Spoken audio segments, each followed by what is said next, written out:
कमरे में लाल जोड़ा पहने वो आसमान से उतरी हुई कोई अप्सरा लग रही थी। घूंघट अपने चेहरे पर गिराए शर्माई सी वो बैठी अजय का इंतजार कर रही थी। रात के 12 बज चुके थे। थकान से सीता का बुरा हाल था। कमर जैसे अकड़ कर सख्त हो रही थी। तभी हल्की सी आवाज़ के साथ कमरे का दरवाज़ा खुला और अजय अंदर आया। नई नवेली दुल्हन ब्याह लाने की खुशी अजय के अंदाज से झलक रही थी। वो उसके पास आकर बैठा और नमस्ते किया। सीता ने धीमे से उसके नमस्ते का जवाब दिया।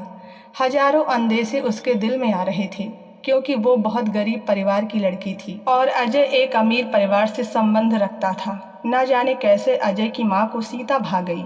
शायद इसकी वजह सीता की सुंदरता और उसका सलीका था कि अजय की माँ ने पहली ही नज़र में उसे अपने बेटे के लिए पसंद कर लिया। चट मंगनी पट ब्याह वाला काम हुआ और आज सीता अजय की दुल्हन बनी उसके सामने बैठी थी। अजय मुस्कुराते हुए उसके हाथ में मुँह दिखाई की अंगूठी पहना रहा था। सीता को यकीन नहीं आ रहा था कि किस्मत ऐसे भी पलट सकती है। वो जो कभी आर्टिफिशियल ज्वेलरी भी खरीदने की हैसियत न रखती थी, आज उसके हाथों में हीरे की कीमती अंगूठी पहनाई जा रही थी। वो बस अजय को देख कर रह गई थी। तभी वो एकदम चौंक गई। अजय कह रहा था, देखो सीता, तुम मेरी माँ की पसंद हो, मगर मैं जानता हूँ कि जल्दी ही तुम अपने अच्छे व्यवहार से मेरे दिल में भी जगह बना लोगी। मैं तुम्हें बहुत प्यार दूंगा और तुम्हारी हर ज़रूरत का ख्याल रखूंगा, मगर इसके बदले में मैं तुम्हें सिर्फ एक बात कहता हूँ कि मेरे घर वालों की जी जान से सेवा करना और मेरी माँ के सामने कभी जुबान मत चलाना, उनका आदर करना। उन्होंने मुझे बहुत मुश्किलों से पाला है। सीता मुस्कुरा दी। भला उसे क्या ऑब्जेक्शन हो सकता था? वो तो वैसे भी इन सब घर वालों को अपना मान चुकी थी।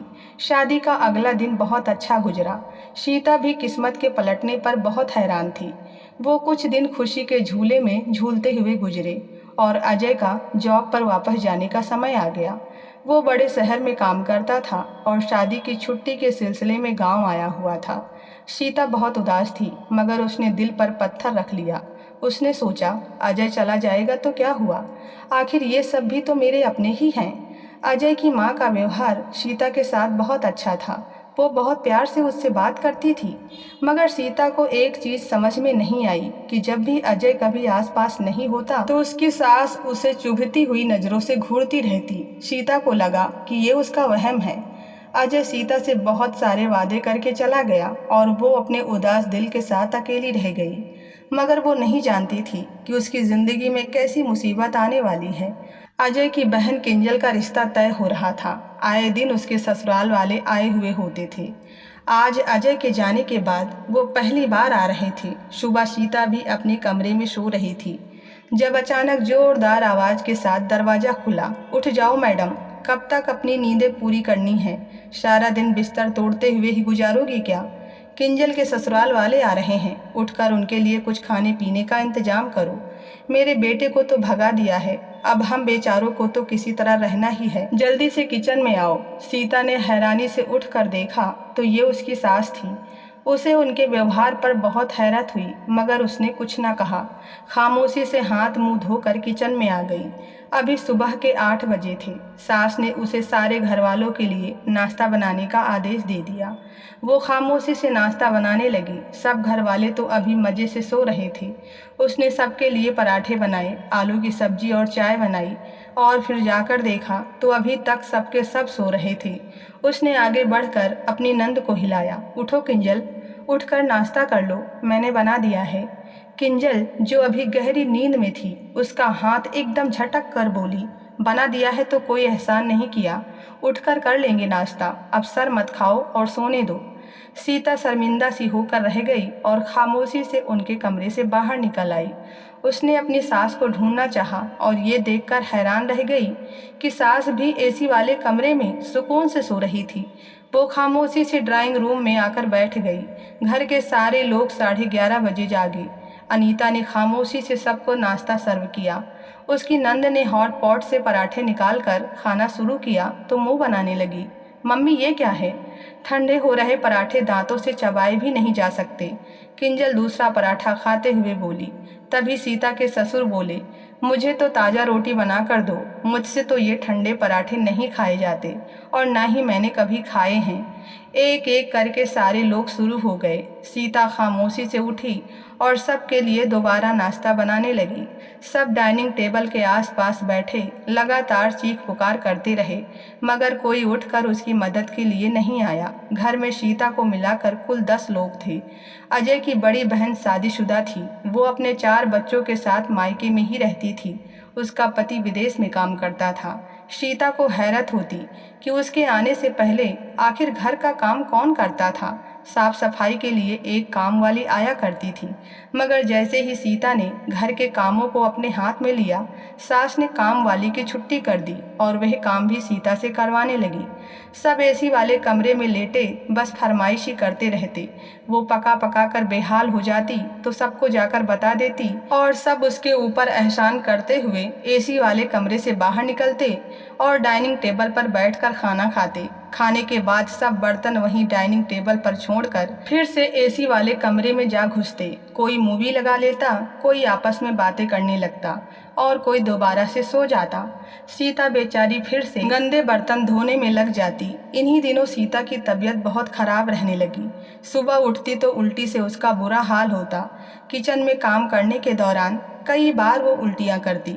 सास की नज़रों ने सब भांप लिया कि मामला कुछ और है, मगर उन्होंने सीता के सामने नाम तक न लिया। एक दिन सीता की माँ इत्तेफाक से उससे मिलने आई तो सीता ने उनसे अपनी खराब तबीयत को बताया। वो चौंक गई और उसे लेकर करीबी लेडी डॉक्टर के पास चली गई। लेडी डॉक्टर ने चेकअप किया तो खुशखबरी सुनाई कि सीता प्रेग्नेंट है। सीता तो हैरान ही रह गई कि इतनी बड़ी खुशी उसकी ज़िंदगी में आ गई और उसे पता ही न चला। वो घर वापस आई। डॉक्टर ने आराम करने और खाने पीने की सलाह दी। डॉक्टर का कहना था कि सीता को खून की बहुत कमी है। सीता की सास ने खुशी का दिखावा किया और सीता की माँ से कहने लगी, बहन, ये तो मेरी बेटियों जैसी है, भला मैं इससे इस हालत में क्यों काम करवाऊंगी। मैं आज ही किसी काम वाली का इंतजाम करती हूँ। सीता की माँ संतुष्ट होकर चली गई। सीता जैसे ही कमर सीधी करने के लिए बेड पर लेटी तो उसकी सास आ पहुँची। सीता, कुछ मेहमान आए हैं, उठकर उनके लिए चाय का इंतजाम करो और ज़्यादा लेटने की ज़रूरत नहीं है। इस हालत में काम काज करना वैसे भी सेहत के लिए अच्छा होता है। मैंने भी भरे पूरे ससुराल में रहते हुए बच्चे पैदा किए हैं, तुम कोई अनोखा बच्चा नहीं पैदा कर रही। सीता हैरत से उनकी तरफ देख रही थी, मगर कुछ न बोली और खामोशी से उठकर मेहमानों के लिए चाय का इंतजाम करने लगी। उसके प्रेग्नेंट होने की खबर से घर वालों को कोई फर्क ना पड़ा। उन्हें तो कामकाज के लिए नौकरानी चाहिए थी, इसीलिए वो गरीब परिवार की लड़की ब्याह कर लाए थे। उस रात जब अजय का फ़ोन आया तो उसने कोशिश की कि वो उसे बता दे कि घर में ज़्यादा कामकाज की वजह से वो परेशान हो रही है, लेकिन जैसे ही उसने अजय से ये कहा कि उसकी बहनें किचन में उसकी मदद नहीं करवाती, तो अजय अचानक गुस्से में आ गया और कहने लगा, मैं इतनी दूर बैठा तुम सबके लिए दिन रात मेहनत कर रहा हूँ और तुम घर की छोटी घरेलू बातें मुझे बताकर परेशान करती हो। मेरी बहनें आज हैं, कल को वो शादी होकर अपने घर चली जाएंगी। तुम अगर थोड़ा सा काम कर ही लेती हो तो इसमें बुराई ही क्या है। अजय की बात पर सीता हक्का बक्का रह गई। जिसे वो थोड़ा सा काम कह रहा था, इन कामों में वो सुबह 6 बजे से लेकर रात 12 बजे तक बिजी रहती थी। उसने जान लिया कि अजय से शिकायत करने का कोई फायदा नहीं। सास और नंदों का व्यवहार बुरा से बुरा होता जा रहा था। वो तो बिल्कुल किसी नौकरानी की तरह उससे व्यवहार करती। सीता को अब समझ आ रहा था कि वो एक गरीब परिवार से लड़की को क्यों ब्याह कर लाए थे। रात जिस समय थक हार कर वो अपने कमरे में जाती तो उसे एक एक जोड़ में दर्द महसूस हो रहा होता।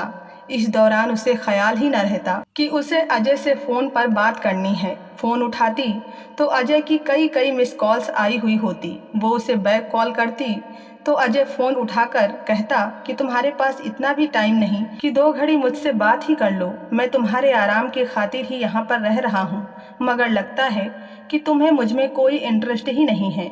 वह गुस्से में सीता को सुनाने लग जाता। सीता दोनों तरफ से पिस रही थी। उसे लग रहा था कि शादी करके उसने कोई मुसीबत मोल ले ली है। एक दिन अजय की माँ ने उसे कॉल लगाया। जैसे ही अजय ने फ़ोन उठाया, माँ शुरू हो गई, हाय मेरा मासूम बच्चा, परदेश में दिन रात काम करके पैसा कमा रहा है। मुझसे बड़ी गलती हो गई, मुझे माफ़ कर दो। मैं इसीलिए गरीब घर की लड़की ब्याह कर लाई थी कि वो रुपए रुपए की कदर करेगी, मगर सीता तो इतनी फिजूल खर्च है कि वो तो तुम्हें कंगाल करके छोड़ेगी। अजय को कुछ समझ नहीं आ रहा था कि माँ क्या कह रही हैं।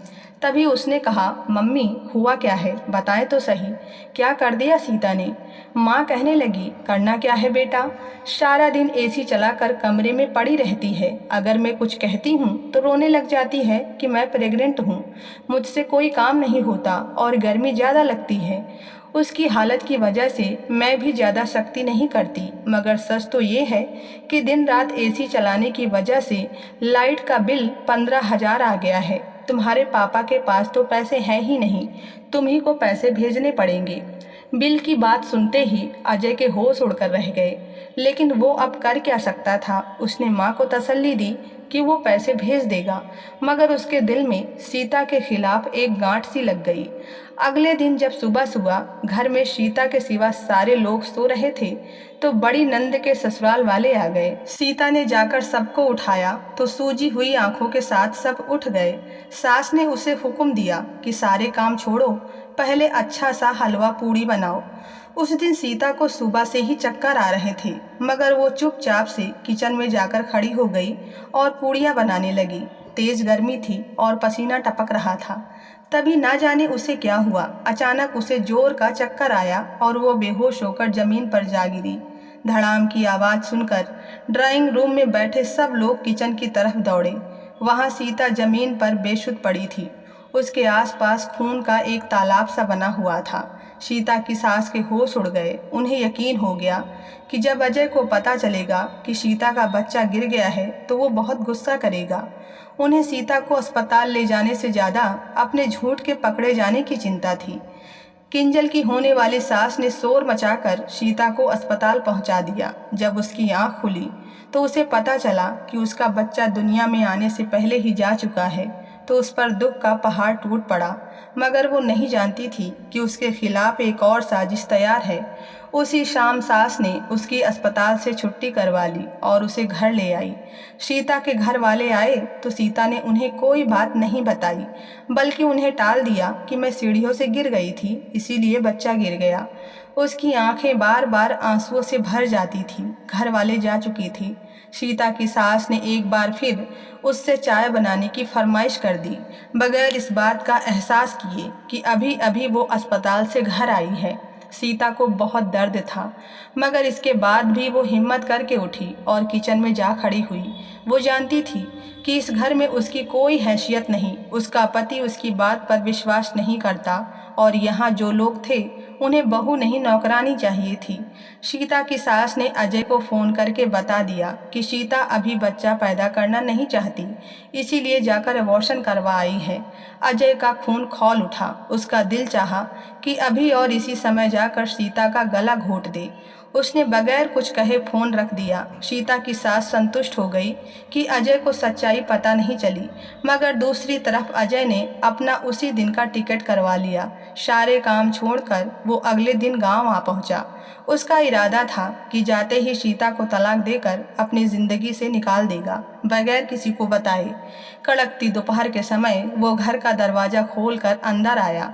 खाना पकने की खुशबू उसकी नाक से टकराई कि इतनी तेज़ गर्मी में मेरी माँ बेचारी किचन में काम कर रही है और सीता अंदर एसी वाले कमरे में आराम कर रही होगी। ये इस लायक है ही नहीं कि मैं इसे अपनी ज़िंदगी में रखूं। आज ही इसे तलाक देकर घर से बाहर कर दूंगा। जिस औरत को मेरे घर वालों की इज्जत नहीं करनी, उसे मेरी ज़िंदगी में रहने का कोई अधिकार नहीं। तेज गुस्से में ये सोचता हुआ अजय जिस समय किचन में दाखिल हुआ तो उसके पैरों के नीचे से ज़मीन निकल गई। सामने ही सीता खड़ी खाना पका रही थी, जिसने दोनों चूल्हे पर एक एक हांडी चढ़ा रखी थी। उसके कपड़े पसीने में भीगे हुए थे। उसे याद आया कि मम्मी ने उसे बताया था कि कल ही सीता ने अपना अबॉर्शन करवाया है। अपनी मर्जी से अबॉर्शन के अगले ही दिन वो किचन में खड़ी होकर काम किस तरह कर रही थी। वो बार बार अपनी कमर पर हाथ रखती थी, जैसे उसे बहुत दर्द था। कभी माथे से पसीना साफ करती उसने एक तसले में बहुत सा आटा निकाल कर रखा हुआ था। शायद अभी उसे आटा गूंथना था, ज़रूर फिर रोटी भी बनानी होगी। अजय को किसी गड़बड़ का एहसास हुआ। वो अक्लमंद लड़का था। बगैर कोई आहट किए वो अंदर चला गया। अंदर पूरे घर में खामोशी थी। इधर उधर नज़रें दौड़ाता हुआ वो आगे बढ़ा। घर के बड़े कमरे में 2 टन का एसी लगा हुआ था। अजय ने धीरे से कमरे का दरवाज़ा खोला। अंदर हल्का सा अंधेरा था। घर के सारे लोग इस बड़े कमरे में सो रहे थे। तभी सीता की सास को लगा कि सीता दरवाज़ा खोलकर अंदर आई है। उन्होंने पलटे बगैर ही जोर से आवाज़ लगाई कि आ गई मैडम साहिबा, खाना पकाकर। कितनी बार कहा कि जब खाना तैयार हो जाया करे तब आवाज़ लगाया करो। मेरी बेटियों की नींद खराब होती है, लेकिन तुम हो कि सुनती ही नहीं। अगर मैं कुछ कहूँगी तो तुम शोर मचा दोगी कि कल ही मेरा बच्चा गिरा है और आज सास ने काम पर लगा दिया। तो मैडम सुन लो, तुम्हें ब्याह कर ही मैं इसीलिए लाई हूँ कि तुमसे घर के काम काज करवाऊँ, वरना मुझे तुम जैसी गरीब लड़की की कोई ज़रूरत नहीं थी। मेरे बेटे के लिए एक से बढ़कर एक ऊंचे परिवार के रिश्ते मौजूद थे। अब जाओ और जाकर खाना पकाओ और इसके बाद घर की सफाई भी कर लेना। सीता की सास अपने ही ख्याल में बोलती चली गई, ये जाने बगैर कि दरवाजे पर अजय खड़ा है। सीता की सास कहकर दोबारा से सो गई। वो जान गया था कि उसकी गैर मौजूदगी में उसकी पत्नी के साथ क्या व्यवहार किया जाता है। वो शर्मिंदा होता हुआ चुपचाप पलट गया। किचन में सीता अभी तक खाना पका रही थी। संजय ने उसके पास जाकर देखा तो वो पसीने से भीगी हुई थी और धीरे धीरे कांप रही थी। अजय का दिल इस अत्याचार पर दुखी होकर रह गया। उसने सीता को पुकारा। उसकी आंखें आंसुओं से भीगी हुई थी। अजय ने बगैर कुछ कहे उसके सामने हाथ जोड़ दिए। मुझे माफ़ कर दो सीता, मेरी आंखों पर बंधी पट्टी उतर गई है। अचानक घर के सब लोग लॉन में बैठे थे। अजय बोला, मम्मी, आपने मेरी पत्नी के साथ अच्छा नहीं किया। इससे सारे घर के काम करवाती रही, यहाँ तक कि इसका बच्चा भी इतना काम करने की वजह से गिर गया और आपने हमेशा मुझे इसके खिलाफ भड़काया और मैं भी आपकी बातों में आ गया। मुझे क्या पता था कि मेरी अपनी माँ ही मेरे साथ दगा करेगी, मेरे बच्चे की दुश्मन होगी। माँ से कुछ बोलते नहीं बन रहा था, क्योंकि वो जान गई थी कि अब झूठ बोलना बेकार था। अजय सीता से बोला, अपनी तैयारी कर लो, तुम अब यहाँ नहीं रहोगी बल्कि मेरे साथ चलोगी। सीता रो रही थी। उसके आंसुओं को साफ करता हुआ अजय कह रहा था। सीता को यकीन नहीं आ रहा था कि किस्मत इस तरह भी मेहरबान हो सकती है। अजय उसी शाम सीता को लेकर किराए के घर में आ गया। सास और बाकी घर वाले अपना सा मुंह लेकर रह गए। तो आपको ये कहानी कैसी लगी? अगर अच्छी लगी हो तो प्लीज़ लाइक करें और आप हमारे चैनल पर नए हैं तो सब्सक्राइब करना ना भूलें। मिलते हैं नई कहानी के साथ, तब तक के लिए धन्यवाद।